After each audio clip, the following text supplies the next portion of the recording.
तर मी पण घे दर दर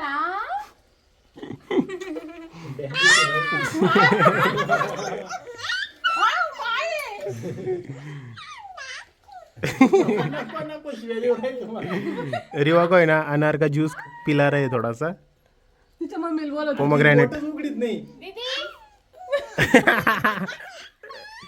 पी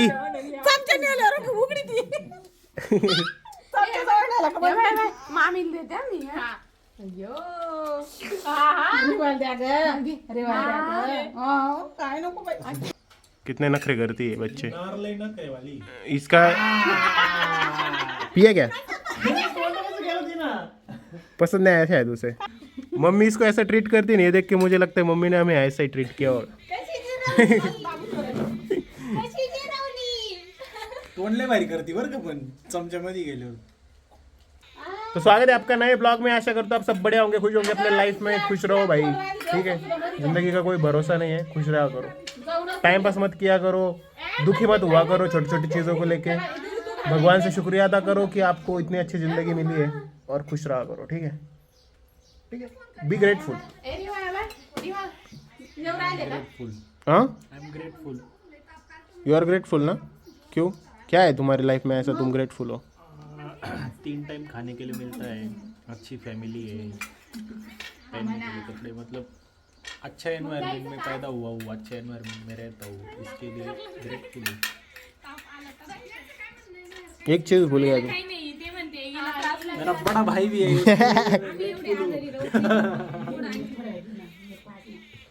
हाँ, बड़ा भाई होने का एक एडवांटेज क्या होता है पता है छोटे भाई को, कि उसको ज़्यादा टेंशन नहीं लेना पड़ता है. उसके पास 25% ही रिस्पॉन्सिबिलिटी आती है खुद की, बाकी फैमिली की टेकन केयर हो जाती है, तो काफ़ी दिमाग हल्का रहता है. उसके लिए तो मैं ज़्यादा ग्रेटफुल हूँ. पर तूने वो कहावत सुनी है, छाव में पेड़ बड़े नहीं होते. हाँ, वही वही होता है। तो छाव से बाहर निकलना भी कभी कभी जरूरी होता है। और यहाँ पे मस्त खाना बन रहा है, पायल रोटियां बना रही है, श्रुति क्या कर रही है? पायल, तुम ग्रेटफुल हो अपने जिंदगी में भगवान के? क्यों ग्रेटफुल हो? मतलब क्या है तुम्हारी लाइफ में ऐसा जिससे तुम्हें लगता है कि भगवान ने मुझे अच्छी चीजें दी है? सब कुछ तो अच्छा ही है मेरे लाइफ में. जैसे कि सब कुछ जैसे नहीं, वो मैं मन की बात नहीं। एक तो चीज बता सकती है पायल तू? गुड। और श्रुति के मम्मी पापा चाचा चाची जब भी आते हैं तो ये मिठाई लेके आते हैं भाई, इतनी टेस्टी है, इतनी टेस्टी है, मजा आ जाता है खा के। गुबिया, ए गुबिया, मम्मी का देखो अवतार कैसा हो रखा है। This is my style. Shruti, तुम ग्रेटफुल हो क्या? क्यों? इतनी अच्छी फैमिली मिली, इतना अच्छा हस्बैंड मिला है। ते नाही म्हणत. ते नाही म्हणत. वाईफचं नाव नाही घेतलं.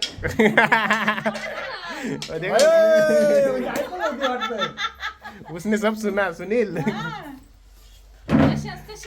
मैं सबसे ज्यादा ग्रेटफुल हूँ. आता मन. आपसे भी ज्यादा ग्रेटफुल हूँ, ऐसे पति मिले. आता. तू भी तो गलत किया था, तूने भी तो अरे बट मैं फ्लो में बोल गया, मुझे याद ही नहीं. अभी तो मुझे याद ही नहीं रहता कि मेरी शादी भी हुई. हाँ, मैं ग्रेटफुल हूँ क्योंकि हमारा बेस्ट टाइम पास होता है टीवी पे ब्लॉग्स देखने। ये मेरा फेवरेट ब्लॉगर है, one of the favourite blogger, nomad Shubham. तो इसको देखता रहता हूँ मैं, और फिर हम लोग खाना खाते रहते हैं। मज़ा आता है टीवी देखने के बाद, मतलब ब्लॉग्स देखते देखते खाना खाने में सीखने को भी मिलता है बहुत सारी चीज़ें। अभी बिग बॉस देखना है तुझे। क्या मस्त मौसम हो रखा है दोस्तों, देख लो, बारिश रुक सी गई है और सब साफ़ सुथरा मौसम हो रखा है। और मैं जस्ट है ना मेरे मोबाइल के कुछ नए फीचर्स में ट्राई कर रहा था, मतलब नए नहीं, वो पुराने ही है, पर मैं मोबाइल इतने दिनों से यूज़ कर रहा हूँ, मुझे पता ही नहीं मेरे मोबाइल में वो फीचर्स है।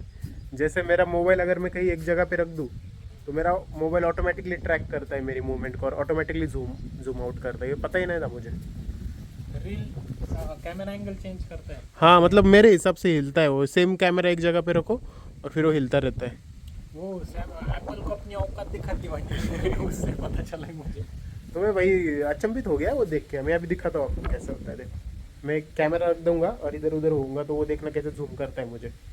ये देखो मैंने कैमरा यहाँ पे रख दिया, अभी मैं आगे हूँ, अभी मैं पीछे जाऊँगा, देखो ऑटोमेटिकली जूम करता जाएगा वो। ठीक है, अभी समझो मैं इधर गया साइड में, वो ट्राई करेगा मुझे सेंटर में लेने का, मुझे फोकस करने की कोशिश करेगा। अगर मान लो मैं इधर चला जाता हूँ तो ट्राई करेगा कि मैं जितना हो सके अच्छे से फ्रेम में दिखूँ। जैसे अभी मैं सेंटर में हूँ, थोड़ा और आगे आऊँगा तो जूम आउट कर देगा, पीछे जाऊँगा तो जूम कर देगा। ऐसा मुझे लग रहा है। सही है ना कैमरा? अभी तुझे भी जूम आउट जूम इन कर रहा है। एप्पल ने आईफोन 16 में दिखा दिया कि यहाँ से बटन दबा के तुम सीधा फोटो ले सकते हो। इसमें तो यस पेन का तो अलग ही है। वो एस पेन तो अलग ही है, वो 2009 में ही आया था वो फीचर नोकिया में। वो उन्होंने आईफोन 16 में दे दिए। मैं दिखाता हूँ मेरे मोबाइल को मैं कैसे कंट्रोल कर सकता हूँ दूर से। देखो 1 मिनट, यहाँ से मैं वीडियो ऑन ऑफ कर सकता हूँ। ये मेरे पास मोबाइल का यस पेन है, ठीक है, ये मोबाइल में ही होता है। अभी मैं क्या करूँगा, जूम करूँगा, ठीक है, हुआ क्या जूम?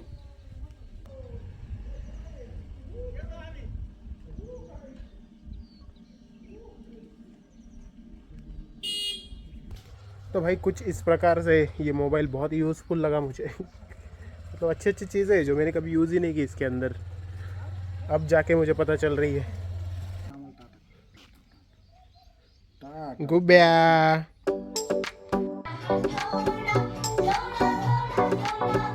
गुब्बी पे घोड़ा।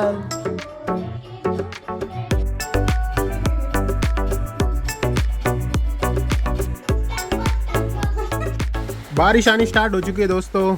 मैंने बोला था क्या साफ सुथरा मौसम हो रखा है और बारिश आ गई। ये भाई कितनी जोरात आला पाहिजे, मतलब इस साइड से बारिश आ रही है तो ज़्यादा तेज आती है और इस साइड कुछ नहीं है। इस साइड देख सकते हो, आपको धूप भी दिखेगी और इस साइड ज़्यादा है, एकदम घने घने बादल है। अभी इस साइड से ही बारिश आएगी ना हमें। हाँ, रिटर्निंग मानसून। रिबा रिबा रिबा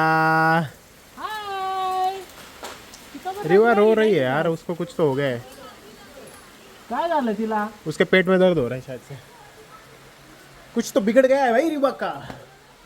सोना देखो, हार्डवर्किंग बॉय सोना को देख लो। हमारे पूरे जादव फैमिली, मतलब हमारी फैमिली और हमारे दादाजी के भाई की फैमिली, इनमें सिर्फ सोना ही अकेला खेती कर रहा है हमारी जनरेशन में, ठीक है, मतलब बच्चों की जनरेशन में। हमारे पापा लोग तो सभी खेती करते थे सिवाय एक को छोड़ के, वो जॉब को थे, ये तो बाकी सब खेती करते थे। और इस जनरेशन में सिर्फ एक बंदा खेती करता है। What a transformation. It is not called transformation, इसे कहते हैं मजबूरी। क्योंकि हर प्रोफेशन के आदमी के बेटे उसी प्रोफेशन को चूसते, मतलब चुनते चूसते और सिर्फ किसान ही है जो अपने बेटों को किसान नहीं होने देता। हाँ। उसको ऐसा लगता है कि मत कर भाई वो, क्योंकि हमने जो झेला है वो तू मत झेल। बहुत सारे रीज़न है, जैसे किसानों को भाव ने अच्छा मिलता है, फिर अनसर्टेनिटी बहुत ज़्यादा होती है। वैसे जॉब करेंगे या फिर कोई और करेंगे तो उसमें थोड़ा सा पैसा की हमी रहती है कि हाँ भाई पैसा मिलता रहेगा, उसमें कुछ इधर उधर नहीं होगी चीज़। नहीं तो खेती में कैसा होता है, एक साल आपको 10 लाख रुपए आएंगे तो दूसरे साल आपको 1 लाख रुपए भी नहीं आएगा। तो ऐसा बहुत अनसर्टन लाइफ है, तो इसलिए और ऊपर से जो मेहनत लगती है वो अलग। एक साल 10 लाख कभी नहीं आए 2014 के बाद। तो मतलब वैसा सब सिस्टम है, पर क्या ही कर सकते हैं भाई। अभी मुझे तो लगता है, मैं कंपेयर करता हूँ ना खेती और जॉब, तो मुझे लगता है जॉब ही सही है भाई, क्योंकि इतनी मेहनत करो, इतना अपना टाइम दो उस चीज़ को करने के लिए और उसमें से आउटपुट मतलब कुछ नहीं। तो इससे अच्छा है उस जगह पे काम करो जहाँ पे आउटपुट ज़्यादा। स्वामीनाथन ने क्या, उन्होंने कमेटी बिठाई, मतलब उनकी कमेटी थी। उन्होंने क्या बताया होता है, बहुत ज़्यादा लोग एग्रीकल्चर पे ना डिपेंडेंट है इंडिया में। इस वजह से गवर्नमेंट क्या करता है, ऐसी मतलब जानबूझ के किसानों को ऐसा रख रहा है तो किसानी के ऊपर डिपेंडेंसी कम हो जाएगी, जैसे अभी हमारी फैमिली की कम हो गई, ठीक है। ऐसे ही हर फैमिली की कम करेंगे, इस वजह से पर कैपिटा इनकम भी बढ़ेगा और किसानों को भी थोड़ा बाद में मतलब रेट मिलने लगेगा, बट वो बहुत लंबा प्रोसेस है। देखते हैं अभी क्या कब रेट मिलेगा किसानों को अच्छा, तब तक हम हमारा जॉब करते रहेंगे और ऐसे नज़ारों को देखते रहेंगे। तब तक what a beautiful scene guys. Job करना ही पड़ेंगे। जॉब से अच्छा मुझे लगता है भाई, मुझे इंजीनियर से अच्छा डॉक्टर लगता है भाई। डॉक्टर, हम हिसाब क्या हाँ आज हम लोग डॉक्टरों के बारे में सोच रहे थे कि मतलब अगर भाई कोई बंदा है, अगर वो मान लो 10वीं में है, तो मैं उसको बोलूँगा भाई ट्राई करो कि डॉक्टर बनो, या इंजीनियर और डॉक्टर के बीच में चूज़ कर रहे हो, क्योंकि डॉक्टर लोगों के पास कितना पैसा होता है भाई, कितने रिच होते हैं वो लोग। मैं तो बोलता हूँ भाई खेत वेत बेच डालो बट डॉक्टर बनो। हाँ मतलब, ज़्यादा पैसा उसी में है। और डॉक्टरों की कमी भी है, वैसा भी है, मतलब ऐसा नहीं है कि बहुत ज़्यादा डॉक्टर है, डॉक्टर भी कम है। मतलब 1000 लोगों के पीछे एक डॉक्टर होना चाहिए आइडियली। हमारे भारत में 1 लाख लोगों के पीछे एक डॉक्टर, ऐसी सिचुएशन है। तो मतलब मैं ऐसे ही जनरली हिसाब किताब लगा रहा था, उनका मतलब खुद का होता है सब कुछ, उनका हॉस्पिटल होता है, खुद की ओनरशिप होती है, जब चाहे काम करो जब चाहे छुट्टी लो, और ऊपर से पैसा भी मिलता है उसमें, और मतलब ऊपर से सेटिस्फैक्शन किस लेवल का होता है। और वो काम भी कैसा है कि मान लो कोई बंदा है, उसको आप रिपेयर कर रहे हो, उसको ठीक कर रहे हो, तो उसमें सेटिस्फैक्शन कितना है भाई, कि मतलब किसी की ज़िंदगी को आप डायरेक्टली इतने लेवल पे अफेक्ट कर रहे हो। तो मुझे लगता है कि डॉक्टर बनना एक अच्छा प्रोफेशन हो सकता है। तो मुझे पता ही नहीं था इसके बारे में, नहीं तो मैंने ये पढ़ाई ख्याल की। हमें इस वजह से आया क्योंकि कल मैं हॉस्पिटल गया था और आज मुझे काफ़ी अच्छा लग रहा है। हाँ तो इस वजह से हमने सोचा कि यार कितना अच्छा काम कर रहे हो। फिर हमने सोचा यार उसको पैसे भी दिए, फिर हमने उनका कैलकुलेशन किया पूरा कितना कमाते हाँ, होंगे मतलब वो महीने में।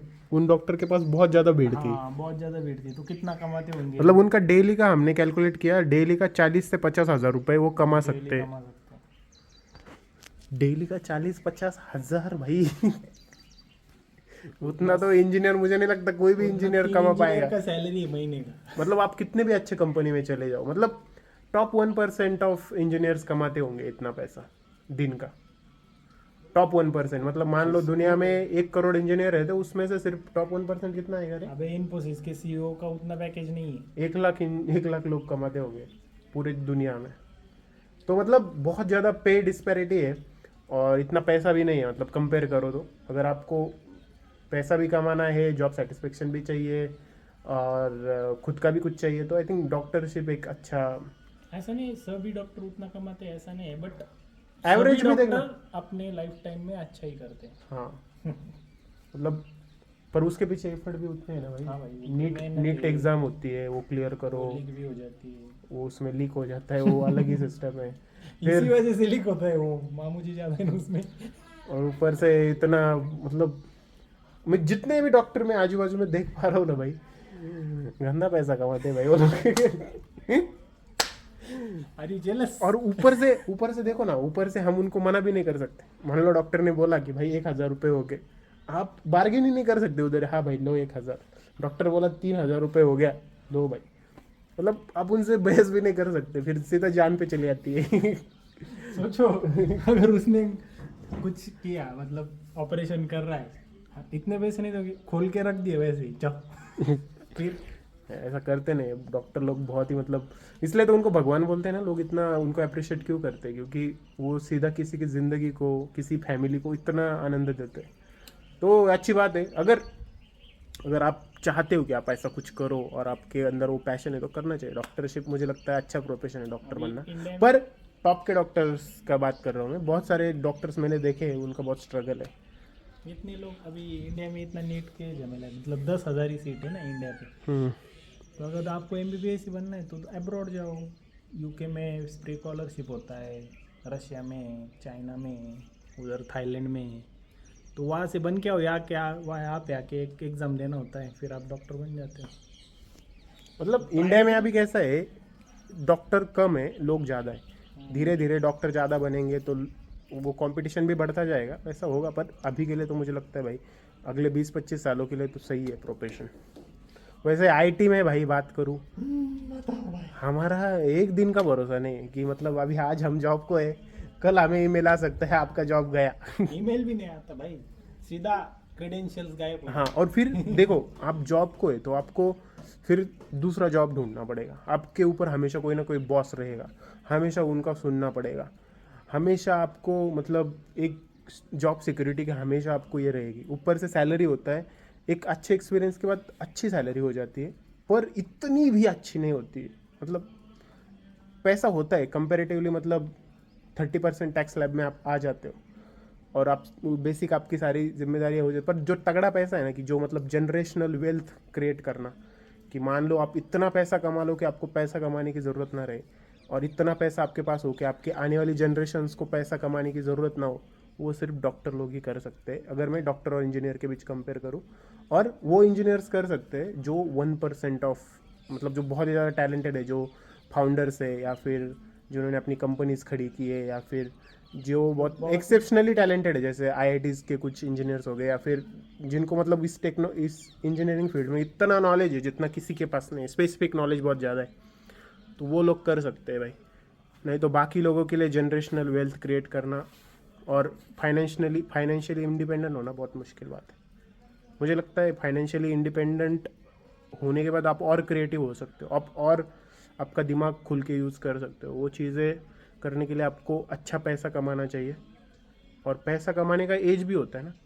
जैसे अभी मैं अभी मेरे 30s में जाने वाला हूँ, मैं अभी 30 का नहीं हुआ हूँ, तो अगर मेरे पास अच्छे प्रोडक्टिव ईयर सिर्फ 10 साल है, 10-15 साल, तो अगर उसमें मैं पैसा नहीं कमा पाया तो फिर मेरे आने वाली जनरेशन को भी ए से शुरू करना पड़ेगा, A to Z करना पड़ेगा उसको।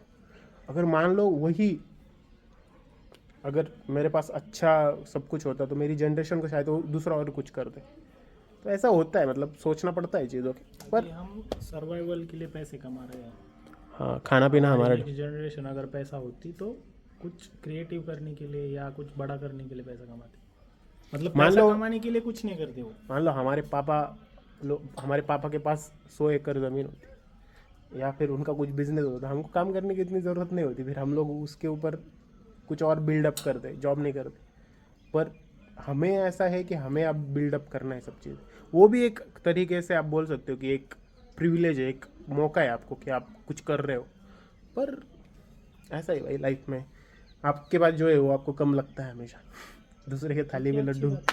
और हमेशा थोड़ा सा सेटिस्फेक्शन भी चाहिए ज़िंदगी में, पर थोड़ा ये भी चीज़ें सोचनी चाहिए कि हम और क्या अच्छा कर सकते हैं, तो इससे ग्रो होते हैं, नहीं तो फिर वही पड़े रहेंगे। ठीक है, मतलब खुद को दिमाग में आप एकदम सेटिस्फाइड रहो, मतलब आपके दिल को पता होना चाहिए कि ये सेटिस्फाई, ये कुछ नहीं है, दुनिया कुछ नहीं है, सब कुछ माया जाल है। पर आपके दिमाग को आपको हमेशा दौड़ाते रहना है कि अगला टारगेट चेस करने के लिए, पर दिल से शांत रहना है। तो वो बैलेंस करना चाहिए, नहीं तो फिर ज़िंदगी मुश्किल हो जाएगी। फिर जियोगे नहीं, खाली भागते रहोगे। यस, पैसा करेंगे तो फिर ज़िंदगी का क्या ही भाई। अच्छा मौसम है, एंजॉय करो, लिव इन द मोमेंट। ठीक है, कल का भरोसा नहीं है, परसों का तो भरोसा ही नहीं था। आज जीते हैं और देखते हैं क्या कुछ नई पॉसिबिलिटीज़ उभर के आती है। ठीक है, चलो भैया खाना खा लेते हैं। शाम का खाना थोड़ा जल्दी हो रहा है आजकल हमारा, क्योंकि सुनील को डॉक्टर साहब ने बोला जल्दी खाना खाया करो, तो मैं भी इसके साथ खा लेता हूँ। आरती टाइम दोस्तों।